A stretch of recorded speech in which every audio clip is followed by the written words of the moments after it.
Warga desak aparat penegak hukum tutup lokasi studi tembak ikan Kabupaten Deli Serdang. Kasus COVID-19 melonjak, Pemprov Sumut sekat Kepulauan Nias. Kejaksaan Negeri Labuan Batu selamatkan aset pemerintah daerah. Selamat malam pemirsa, selain cuplikan berita tadi kami juga akan menyajikan informasi menarik lainnya. Bersama saya Kiki Nasution, pemirsa inilah Sumut hari ini malam selengkapnya.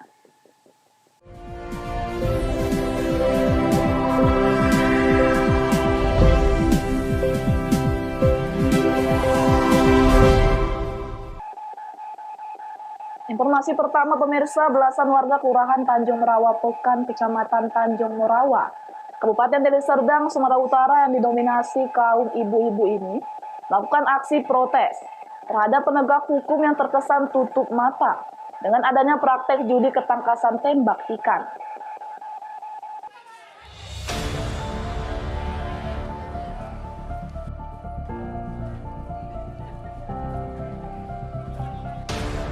Dengan berjalan kaki dan membawa spanduk yang bertuliskan penolakan terhadap praktek judi ketangkasan tembak ikan, belasan warga yang didominasi kaum emak-emak ini melakukan aksi unjuk rasa di seputaran lokasi yang diduga menjadi tempat perjudian di Gang Beringin lingkungan 4 Kelurahan Tanjung Merawa Pekan, Kecamatan Tanjung Merawa, Kabupaten Serdang Bedagai, Sumatera Utara.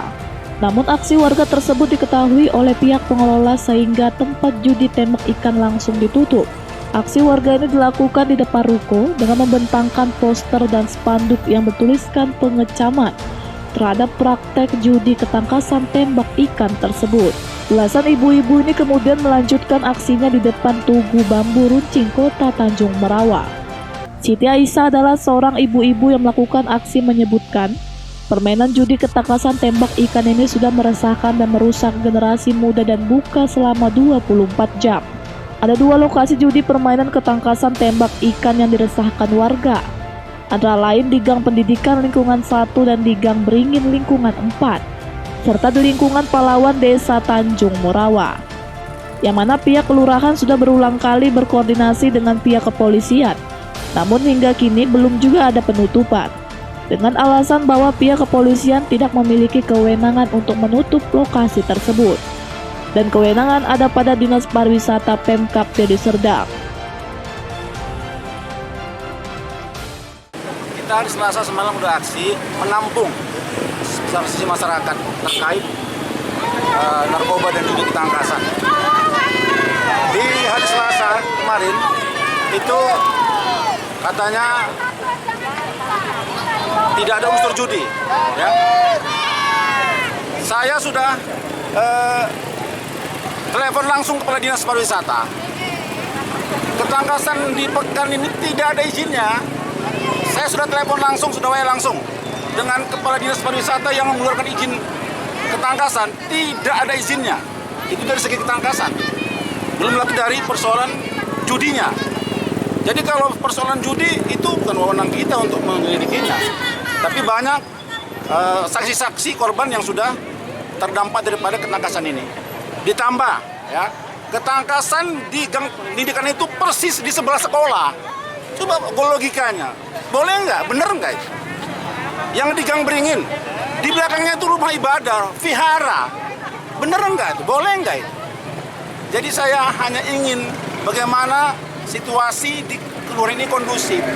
Jangan bola api ini makin membesar, nanti sulit dipadamkan. Ya, jadi kita ingin sama-sama membangun ini. Jadi tinggal pemerintah, ya. Kalau urusan-urusan izin masalah ketangkasan, ayo turun Satpol PP, Dinas Pariwisata turun cek bersama aparat pemerintah, kepolisian. Kalau ada unsur judinya, itu wewenang polisi untuk mengusutnya. Warga mendesak agar pihak kepolisian segera menutup tempat perjudian yang diduga modus permainan ketangkasan tembak ikan yang telah meresahkan warga. Kami sebagai perwakilan mak-mak Kelurahan Pekan Tanjung Merawa menolak dengan keras judi penangkasan ikan. Karena judi penangkasan itu banyak mudaratnya. Kami takut generasi penerus bangsa mental dan moralnya rusak karena judi penangkasan ikan ini. Karena 24 jam mereka buka. Semoga semoga Bapak pemerintahan Kabupaten Deli Serdang menindaklanjuti aksi kami ini, semoga segera ditutup. Jadi tindakannya kalau tidak ditutup gimana kira-kira? Kami akan melakukan aksi-aksi selanjutnya sampai penangkasan judi ini ditutup dengan massa yang lebih besar lagi.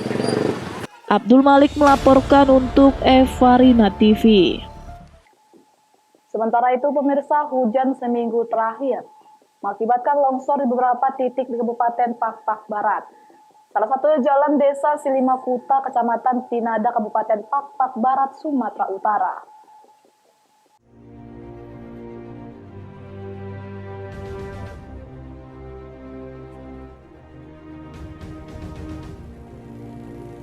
Intensitas hujan yang tinggi selama 2 minggu terakhir mengakibatkan jalan Desa Silimakuta menuju kabupaten mengalami longsor, sehingga aktivitas warga terganggu saat melintas, baik kendaraan roda 2 maupun roda 4. Bibir jalan yang amblas ke jurang kedalamannya sekitar 15 meter.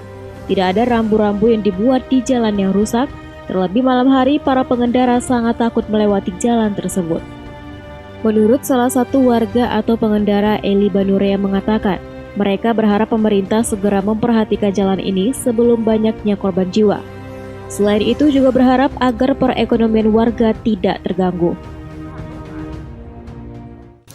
Ya sebenarnya sangat terganggu lah Pak. Soalnya kita di sini setiap hari lewat merasa tidak nyaman karena kondisi jalan sekarang sudah sangat rusak parah Pak. Ini udah berlobang ke dalam dia Pak. Jadi takutnya nanti jatuh jalan ini semua ambruk. Jadi semua jalan terpotong semua nanti Pak. Itu kekhawatiran masyarakat di sini Pak. Ini udah berapa lama ini Pak jalan seperti ini dirasakan warga di sini Pak?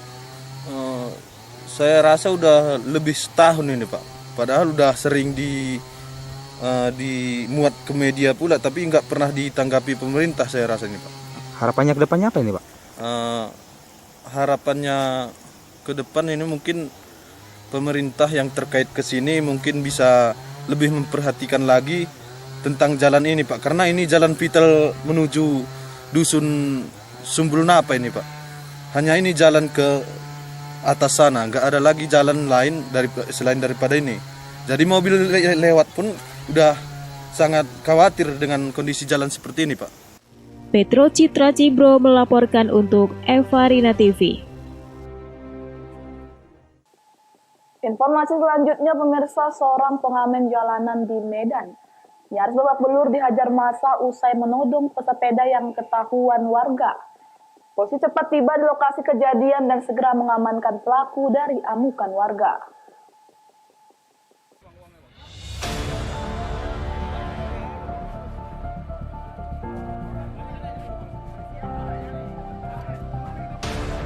Nasib sial menimpa MS, oknum pengamen jalanan yang tertangkap tangan usai melakukan aksi penodongan terhadap pengendara sepeda di Jalan MT Haryono, Medan, Sumatera Utara.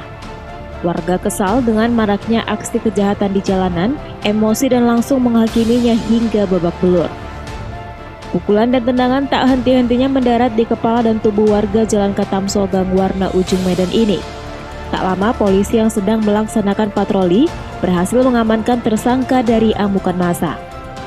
Sebelumnya pelaku menodong korban dengan senjata tajam di Jalan MT Haryono dan berhasil merampas uang korban. Pelaku pun sempat melarikan diri dan dikejar oleh petugas dibantu warga hingga akhirnya ditangkap di Jalan Palangkara, Medan. Dari tangan tersangka, petugas berhasil menyita uang sebesar Rp600.000 milik korban. Patroli di Jalan MT Haryono, terdengar teriakan orang memanggil rampok-rampok, dikejar oleh warga dan anggota kita ikut mengejar dan tertangkap di Jalan Palangkaraya samping Kelurahan Pasar Baru. Uang yang diminta diancam, dikerubuti massa, dipukuli massa, kita ambil langsung kita amankan ke komando kita. Untuk mempertanggungjawabkan perbuatannya, saat ini pelaku mendekam di ruang tahanan Polsek Medan Timur dan menjalani proses pemeriksaan lanjutan. Daniel Pekuali melaporkan untuk Evarina TV. Sumut hari ini masih akan kembali sesaat lagi, tetaplah bersama kami.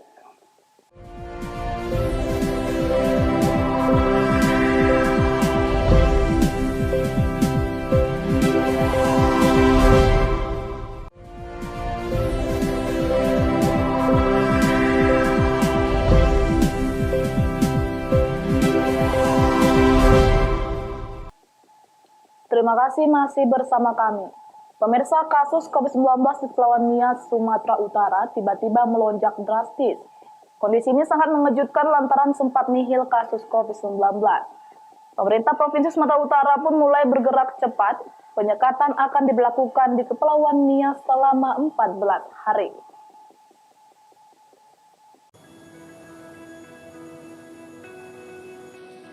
Langkah penyekatan Kepulauan Nias ini diambil pemerintah Provinsi Sumatera Utara setelah angka kasus konfirmasi positif di wilayah itu tiba-tiba melonjak drastis hanya dalam sepekan. Data terakhir pada gugus tugas percepatan penanganan COVID-19, saat ini kasus konfirmasi COVID-19 di Nias sudah mencapai 106 orang, padahal sepekan sebelumnya masih nihil alias nol. Gubernur Sumatera Utara Edi Rahmayadi pun sempat berencana mengisolasi total wilayah itu. Namun karena sejumlah pertimbangan, rencana tersebut diganti dengan penyekatan. Seluruh kepala daerah di Nias pun telah menekan kesepakatan bersama untuk penyekatan di sana.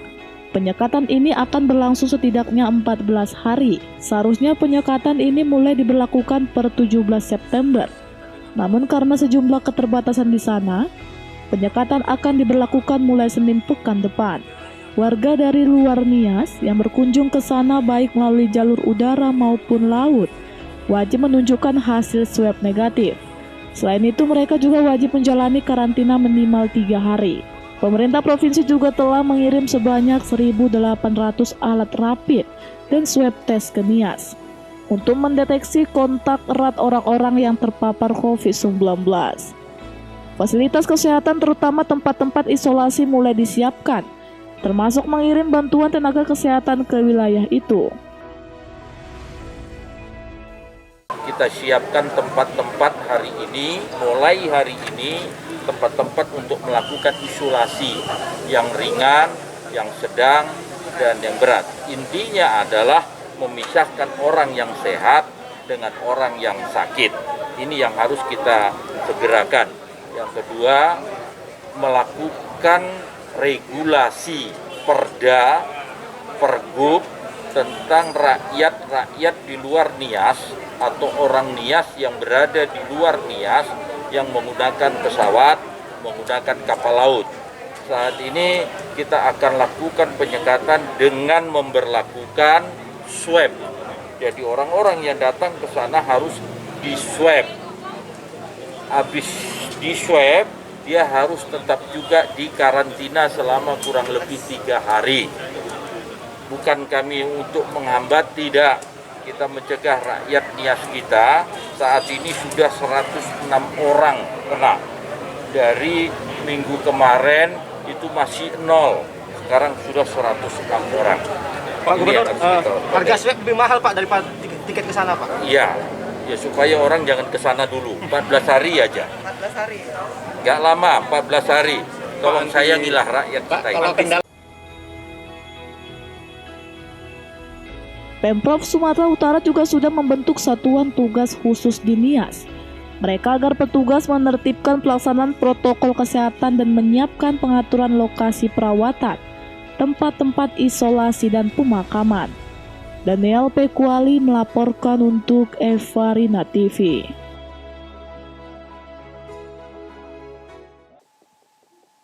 Informasi lainnya, pemirsa, guna memutus mata rantai penyebaran COVID-19 di lingkungan pemerintahan Kabupaten Serdang Bedagai, tim gugus tugas percepatan penanganan COVID-19 melalui Dinas Kesehatan menggelar rapid test dan swab kepada aparatur sipil negara selama 2 hari di halaman Dinas Kesehatan Serdang Bedagai.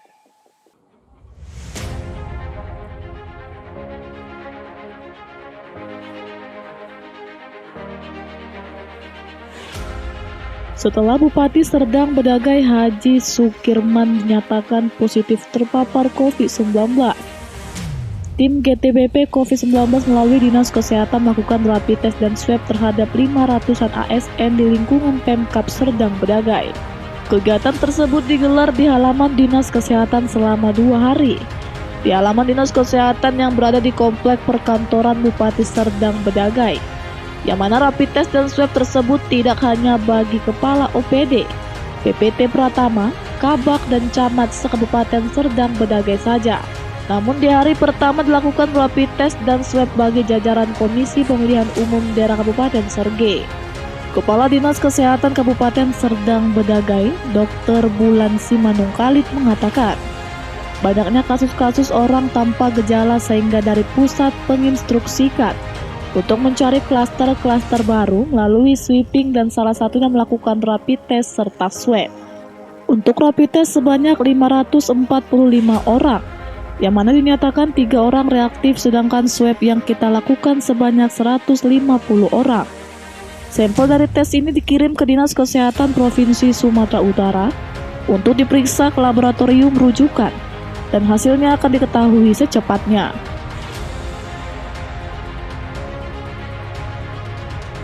Bahkan sekarang ini COVID sedang di dalam tren yang semakin hari semakin meningkat, dan banyaknya kasus-kasus orang tanpa gejala, sehingga dari pusat menginstruksikan untuk mencari klaster-klaster baru melalui sweeping. Salah satunya sweepingnya itu dengan melakukan rapid test, melakukan swab. Nah, jadi ini sekarang ini banyak pihak, ya, baik dari kementerian, baik dari Dinas Kesehatan Provinsi melalui gubernur, baik dari kabupaten sendiri adalah bagaimana cara percepatan penanganan daripada COVID ini di daerah, ya salah satunya adalah melakukan rapid dan swab ini. Dan khusus Kabupaten Serdang Bedagai melakukan swab kepada semua ASN, terutama eselon 2, para kepala OPD, camat, kabak, direktur rumah sakit. Kenapa sasaran utama mereka? Karena mereka sangat sering berinteraksi dengan masyarakat, dengan kelompok banyak. Abdul Malik melaporkan untuk Evarina TV.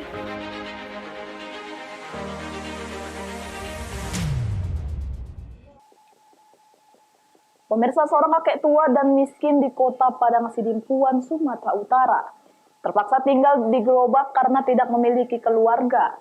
Ironisnya kakek ini tidak bisa mendapatkan bantuan dari pemerintah karena kartu identitas kependudukannya hilang.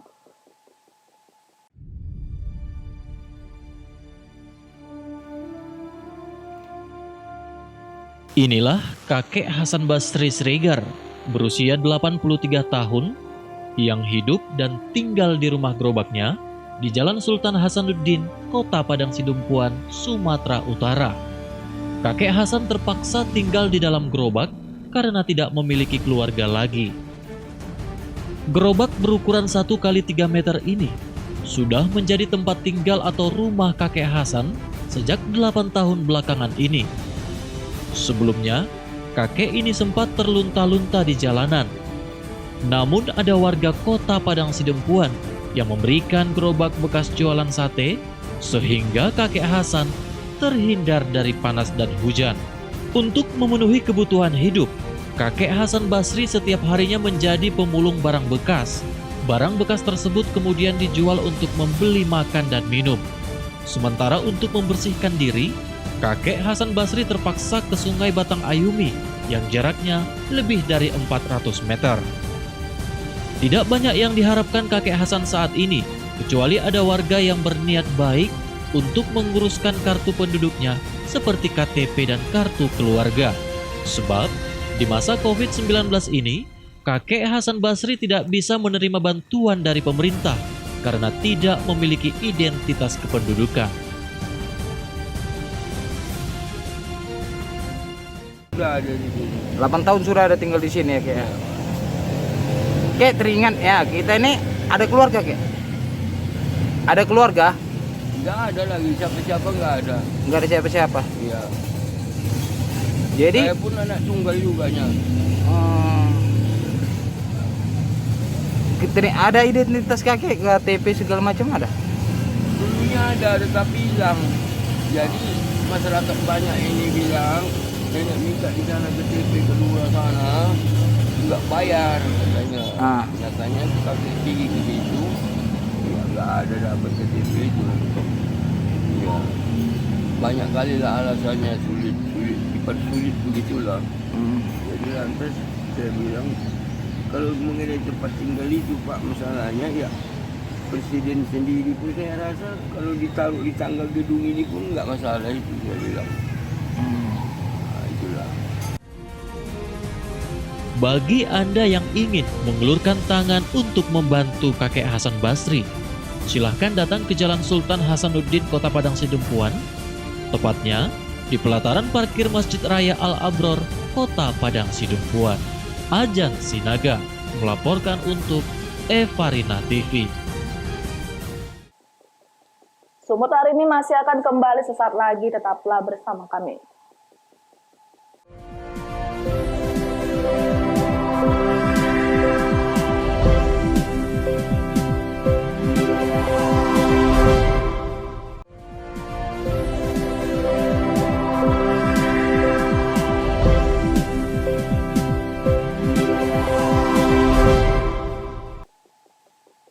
Terima kasih masih bersama kami pemirsa melalui surat kuasa khusus. Kejaksaan Negeri Labuan Batu berhasil menyelamatkan aset bergerak milik pemerintahan daerah berupa 5 unit mobil yang selama ini dikuasai oleh mantan pimpinan DPRD Labuhan Batu.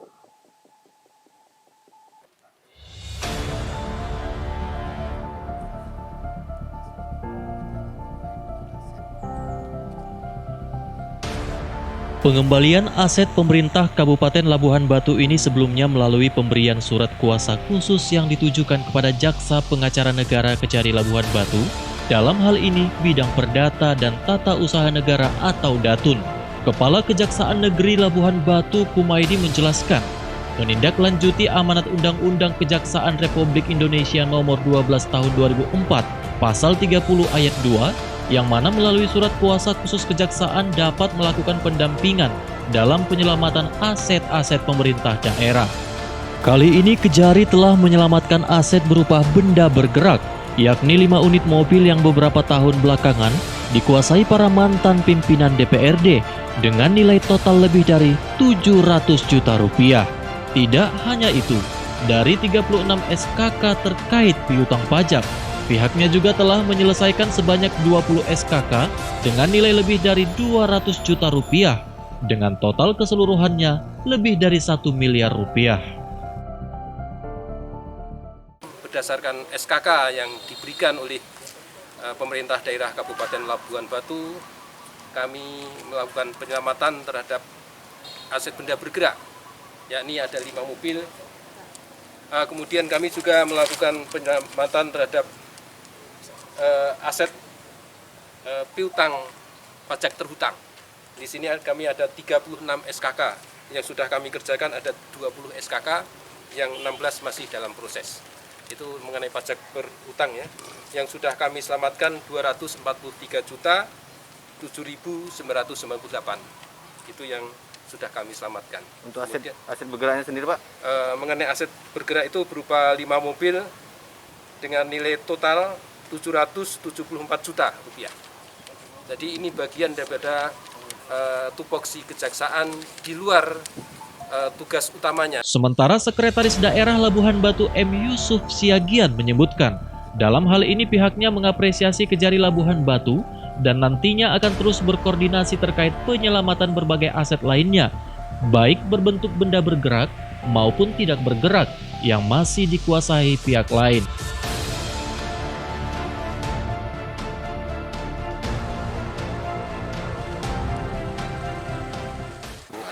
Bahwa pemerintah Kabupaten Labuhan Batu sekarang telah menerima aset dari pihak kejaksaan yang dilaksanakan melalui SKK terkait 5 unit mobil, kemudian ada beberapa tunggakan pajak Pak? Piutang pajak, dan kemudian ke depan kita akan mencoba dan terus merencanakan pengembalian daripada sepeda motor yang berada di tangan-tangan yang sudah melakukan purna bakti, dan ada yang di Dewan itu sendiri juga ada masih berupa kendaraan roda 2 dan ASN yang berada sekarang yang sudah memasuki purna bakti. Selain aset-aset bergerak tadi, ada nggak aset yang tidak bergerak, Pak? Yang nantinya? Aset yang tidak bergerak nanti masih ada lagi. Kita lihat itu dalam penguasaan masyarakat terkait aset-aset tanah kita yang mungkin ada dikuasai berupa ataupun ada bentuk bangunan, itu akan kita laksanakan nanti koordinasi dengan kejaksaan. Ucok Sitorus melaporkan untuk Kevarina TV.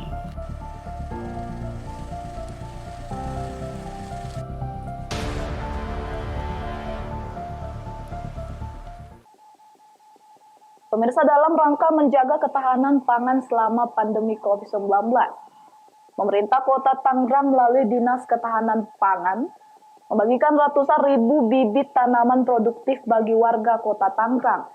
Adanya pembagian bibit tanaman produktif diharapkan dapat membantu mengurangi dampak ekonomi warga dan memotivasi untuk memajukan kemandirian pangan guna menghindari krisis.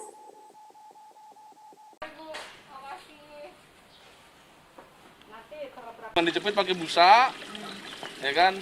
Terus kita taruh. Kepala Dinas Ketahanan Pangan DKP Kota Tangerang, Abduh Surahman, di kantor Kelurahan Cipondoh Makmur Kamis 17 September mengatakan, total 380.000 bibit tanaman produktif dibagikan untuk seluruh masyarakat Kota Tangerang yang terdampak COVID-19. Beberapa jenis bibit tanaman yang dibagikan antara lain cabai, tomat, terong, kangkung, dan pakcoy. Abdu berharap melalui pembagian bibit tanaman produktif dapat membantu mengurangi dampak ekonomi warga dari pandemi yang berakibat pada menurunnya daya beli. Masyarakat Kota Tangerang diminta untuk mengedepankan kemandirian pangan dan saling bahu-membahu mewujudkan ketahanan pangan agar terhindar dari krisis. Kita menyiapkan 380.000 bibit, hanya karena memang tumbuhnya kan tidak serentak ya. Yang tumbuhnya lebih cepat kita bagikan lebih awal kepada masyarakat. Jadi totalnya itu sekitar 380.000 bibit cabai, tomat, dan terong. Dalam rangka apa sih, Pak? Dalam rangka memberikan bantuan kepada masyarakat ya, di mana dengan terjadinya COVID ini kan kemampuan daya beli masyarakat berkurang. Jadi setidaknya dengan bantuan bibit ini mereka bisa panen sendiri. Abdu mengimbau masyarakat untuk mengelola dan merawat bibit tanaman dengan baik agar hasilnya bisa dipanen dan dibagikan untuk warga yang terdampak pandemi. Oleh karena itu, pihaknya akan mengawal pengelolaan bibit tanaman yang telah dibagikan dan meminta masyarakat tidak segan bertanya kepada DKP perihal cara merawat tanaman dengan benar.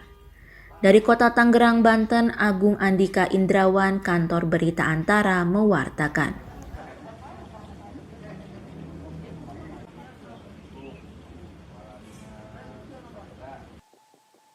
Pemirsa, demikianlah rangkaian informasi dalam Sumut hari ini malam. Saya Kiki Nasution mewakili kerabat kerja yang bertugas pamit undur diri. Terima kasih atas kebersamaan Anda dan sampai jumpa.